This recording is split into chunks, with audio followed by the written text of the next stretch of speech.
ഉണ്ണിയെന്നെ കണ്ട ഇപ്പൊ ഒരു റോബോട്ടാന്ന് പറയുകയില്ല. ശരിക്കും ഒരു മനുഷ്യരെ പോലെ തന്നെ സംസാരവും പെരുമാറ്റവും ഒക്കെ. ശരിക്കും അതെന്താന്നറിയോ, നിങ്ങളുടെയൊക്കെ കൂടെ കൂടിയതിന് ശേഷമാ. ഓ പിന്നെ നമ്മളെ അങ്ങ് വിട്ടേരെ. ഹസ്തരേഖാശാസ്ത്രം ഒക്കെ അറിയാം എനിക്ക്. ആ കൈ ഇങ്ങോട്ട് തന്നാല് ഞാൻ നോക്കി ലക്ഷണം പറയാം. ഓ അമേരിക്കയിൽ കൈനോട്ടാ പണി. പെൺകുട്ടിയുടെ കയ്യിൽ കയറി പിടിക്കാൻ ആൺകുട്ടികൾ പല പണികളും നോക്കും. അതിന് ഞാൻ ആൺകുട്ടിയല്ലല്ലോ, റോബോട്ടല്ലേ, അപ്പൊ കുഴപ്പമില്ലല്ലോ. ആ ഭൂതി അങ്ങ് മനസ്സിലിരിക്കട്ടെ ഉണ്ണി റോബോട്ടെ. ശരി, കൈ തുറന്നില്ല, മുഖം നോക്കി ലക്ഷണം പറഞ്ഞാലോ? ആ എന്നാ പറ. 6-ാം വയസ്സ് വരെ ദിവസേന മറ്റുള്ളവരുടെ കയ്യിൽ നിന്ന് തല്ലു വാങ്ങുന്ന ഒരു കുട്ടിയായിരുന്നു ലീലാമണി. വീട്ടുകാർ എത്രയൊക്കെ ശ്രമിച്ചിട്ടും ഒരു മാറ്റവും ഇല്ല. അവസാനം ഒരു മന്ത്രവാദി വീട്ടിൽ വന്ന് മരത്തെ കെട്ടിയിട്ട് തല്ലി, വടി ഒടിയുന്നവരെ. അതിനുശേഷമാണ് കുറച്ചൊക്കെ അടക്കവും ഒതുക്കവും ഒക്കെ ഉണ്ടായത്. പുളുക്കഥയാണോ എന്നറിയില്ല, പക്ഷെ ഇങ്ങനെ ഒരു ചരിത്രമുണ്ട് ലീലാമണിക്ക്, അല്ലേ?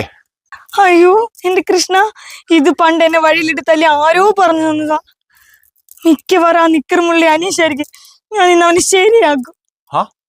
താനൊന്ന് അടങ്ങടോ, തനിക്ക് ഇപ്പോഴും ഒരു മാറ്റം ഇല്ലല്ലോ എന്റെ വഴക്കാളിയെ. ദേ ഉണ്ണിയേട്ടാ, വെറുതെ ദേഷ്യം പിടിപ്പിക്കല്ലേ.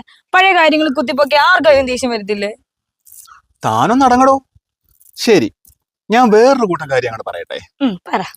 ആരെങ്കിലും മാവേലിക്കര രജിസ്റ്റർ ഓഫീസിൽ വെച്ചിട്ട് രജിസ്റ്റർ മാരേജ് ചെയ്യുന്ന സ്വപ്നം കണ്ടിട്ടുണ്ടോ? ഈശ്വര, ഇതും ആരോ പറഞ്ഞു തന്നതാ. ആര്?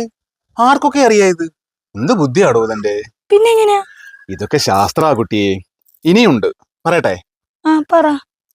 തന്റെ മനസ്സിൽ ആരാണോ അയാളുമായുള്ള തന്റെ വിവാഹം നടക്കും. നടന്നത് തന്നെ.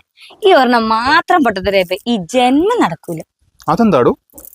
സൂര്യൻ ചിലപ്പോ പടിഞ്ഞാറ് ഉദിക്കായിരിക്കും, എന്നാലും ഇത് നടക്കൂല. അതെന്താ അത്ര ഉറപ്പിച്ചു പറയാൻ കാരണം? രജിസ്റ്റർ മാരേജിനെ 1 മാസം മുന്നേ നോട്ടീസ് ഇടും. ഏതെങ്കിലും ഒരു തെണ്ടി പോയി അതെടുത്ത് സോഷ്യൽ മീഡിയയിൽ ഇടും. വീട്ടുകാരറി, നാട്ടുകാരറി, പിന്നെ എന്നെ വീട്ടിൽ നിന്ന് പുറത്തിറക്കുവോ? പിന്നെ എങ്ങനെ നടക്കാനാ എന്റെ മണ്ടൻ റോബോട്ട്?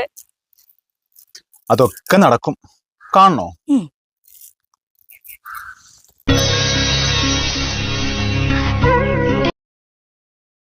ഈശ്വര, ഇതെങ്ങനെ? ഞാനൊരു റോബോട്ട് അല്ലേ ഇടും, അപ്പൊ ഇതൊക്കെ സിമ്പിള്.